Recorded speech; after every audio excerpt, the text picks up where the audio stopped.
Another day, another basketball stories na naman ang pagkukwentuhan natin.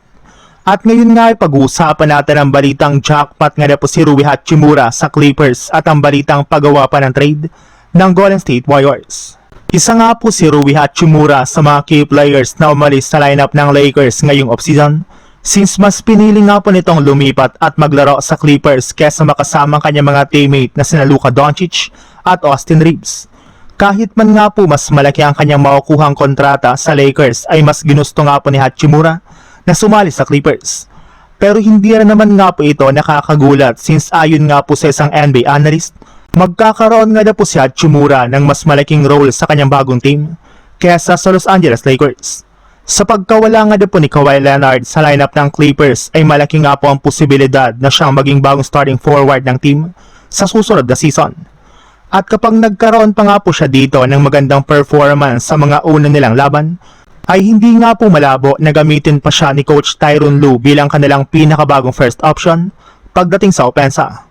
Napatunayan na rin naman nga po nito na napaka-reliable nga po niya pagdating sa scoring, kaya mapapakinabangan talaga siya ng Clippers sa kanilang mga darating na laban.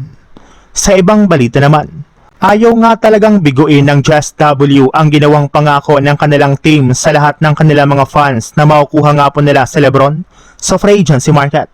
Sa katunayan, halos lahat nga po ng mga miyembro ng Warriors na may kakayahan na recruit sa LeBron ay gumalaw ng mga nagdaang araw para lamang mahikayat itong sumali sa kanilang kupunan. At sa kabutihang palad naman, mukhang naging epektibo rin naman nga po ang kanilang mga ginawa matapos maibalita na naungusan na nga po ng Warriors ang Cavaliers sa may pinakamataas na tsansa o odds na makuha si LeBron. Pero maliban rin nga po sa pagkuha kay LeBron, ay may ilang mga move rin naman nga pong niluluto ngayon ang kanilang front office para mapalakas pang lalo ang kanilang lineup. Katulad na lang ng posibleng pagkuha nila kay Trey Murphy III mula sa New Orleans Pelicans gamit ang kanilang ipang-offer dito na trade package na kinabibilangan na Brandon Podziemski, Moses Moody, 2027 first round pick, 2028 first round pick swap, 2029 first round swap, 2030 first round swap, at 2031 first round pick swap.